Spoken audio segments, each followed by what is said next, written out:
I never thought I'd have to say this out loud, but something is living inside my closet, and every night it calls my name. It all started 2 weeks ago. My room has always been ordinary: four cracked walls, a flickering lamp on the nightstand, and an old wooden closet I inherited from my grandparents. It's heavy, carved, and ugly, the kind of furniture that looks like it belongs in another century. It creaks whenever I open it, but I never really paid attention to it. Not until that first night. I was lying in bed, almost asleep, when I heard it. A sound so faint I thought I was dreaming. A whisper. Not the rustle of the wind, not the creak of the floorboards. A voice. Low, stretched, as if coming from behind the closet door. At first, I ignored it. I convinced myself it was just my tired brain playing tricks on me.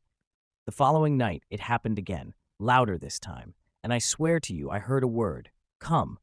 My body froze. The voice was thin, almost childlike, but distorted, as if it traveled from a place too deep, too hollow, to belong to any human throat. I sat up, my heart pounding, and reached for the lamp. The closet door was closed, completely still. I forced myself to get out of bed. My hand trembled as I gripped the knob, and in one sudden motion, I flung the door open. Nothing, just my clothes hanging limp, a few boxes shoved against the back wall, and the suffocating dark between them. I barely slept that night. Over the next days, the pattern repeated. At the exact same hour when the house fell into silence, the whisper returned. Sometimes it was soft, almost pleading. Other times it was sharp and cold, snapping my name in the dark. And always, always from inside that closet. Strange things began to happen too. My shirts and jackets smelled damp, though the air in my room was dry. Scratches appeared along the inside of the wood, thin and jagged, as if nails had been clawing at it from within. And then there was the smell, metallic, bitter, like rust or blood. Still, I told no one. I thought if I kept quiet, it would stop. That maybe it was stress, exhaustion, a hallucination brought on by lack of sleep. But one night, as I tried to ignore the whisper, I heard something worse. The creak of hinges. The closet door moved, slowly, deliberately, opening just an inch.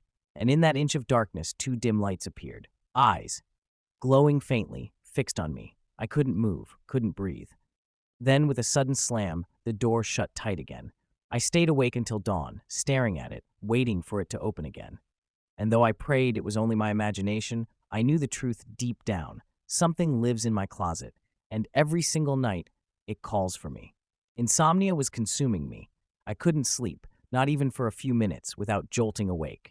Every sound in the house felt amplified, the pipes groaning, the floorboards creaking. Everything made me think the closet was about to open. But the worst part wasn't the silence anymore. It was the voice. It had changed. It no longer whispered vague words. Now it spoke my name, slowly, deliberately, sometimes with a softness that almost felt affectionate, other times with a guttural rasp that shook me to my core. No matter how it spoke, it always came from inside the closet. One night, desperate, I shoved a chair against the door, pressing it firmly beneath the knob. For the first time in days, I felt a spark of control. I told myself, if it can't open, it can't get to me. But around 3 a.m., the wood began to groan. The door shuddered. The chair rattled violently, as if something inside was pushing against it. My chest tightened as I watched the chair drag across the floor, inch by inch, until it scraped a full foot away from the closet. And then, silence. That silence was worse than anything else. The next morning, I noticed something carved into the wood of the door. A symbol I swear hadn't been there before. A circle, broken by jagged lines, uneven and cruel, almost like a brand. I pressed my fingernail against it, tried to scratch it away, but it didn't fade. The mark felt older than the wood itself. That night, I decided I needed proof. I set my phone on the desk, angled directly at the closet, and hit record. Then I turned off the lights, crawled under the sheets, and forced myself to stay still. I don't remember falling asleep. When I opened my eyes again, the phone was gone. My stomach dropped. I searched the room frantically until I found it inside the closet, sitting neatly on top of a dusty box, the camera still warm from use. My hands shook as I pressed play. At first, the footage showed nothing, just darkness, hours of stillness. But at 3:17 a.m., the door began to creak open, slowly, painfully. And then I saw it. A figure leaned out from the shadows, tall, impossibly thin, its skin clinging to bone.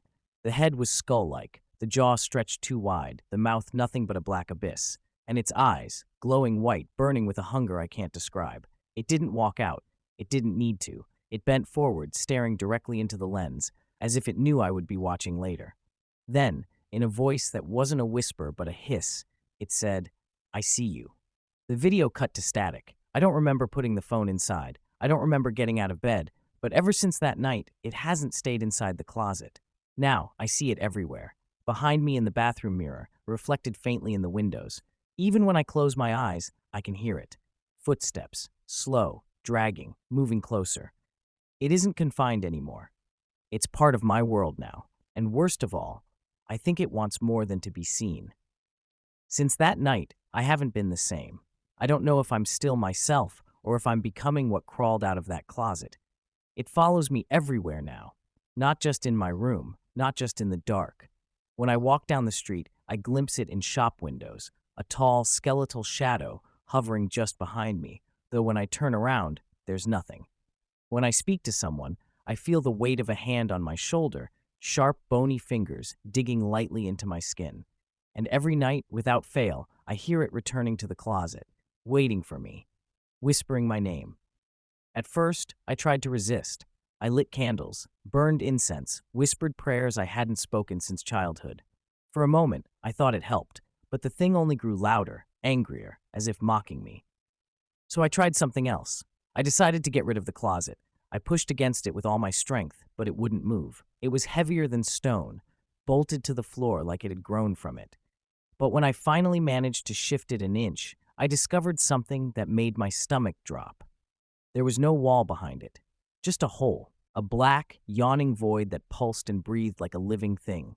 A freezing wind poured out of it, damp and foul, carrying the smell of rot, of wet earth, of something ancient and dying.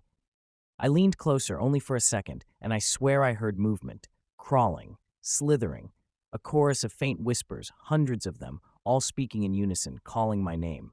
That was when I understood. The closet isn't furniture. It's a doorway, and whatever lives beyond it wants me to cross. 2 nights ago, I woke to find myself lying on the floor, just inches from the opening. My arms were covered in deep scratches, raw and burning. The sheets on my bed were soaked in that metallic stench I've come to recognize, blood. My own, though I have no memory of how I got there. My reflection has begun to betray me. Sometimes when I look in the mirror, it doesn't move when I do. It lags, watching me with an expression I don't recognize. And sometimes its eyes glow faintly, like coals in the dark, the same way its eyes do. I don't know how much longer I can resist. Some nights I wake standing in front of the closet, hand already gripping the knob, tears streaming down my face though I don't remember moving. The voice is no longer just inside the closet. It's in my head now, rattling around my skull like chains. It doesn't whisper anymore. It begs. It commands. It screams. Come with me. This is where you belong. This is your place. And the more I resist, the weaker I feel. The more I ignore it, the louder it becomes. My chest feels heavy, like something else is breathing inside me. My skin feels too tight, as if it's preparing to tear. I think this was its plan from the beginning. Not to kill me, not to haunt me, but to change me, to make me into something like itself, a thing that lives in the dark.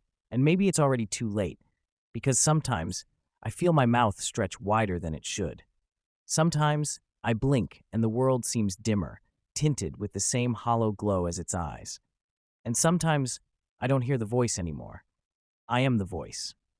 If you're listening to this, if you've ever felt your closet calling to you, don't answer, don't even look, because once you notice it, once you give it your attention, it never lets go. I don't know if I'm still speaking to you as myself or if these are its words spilling out of me. But I know one thing. When the night falls, I will open the door.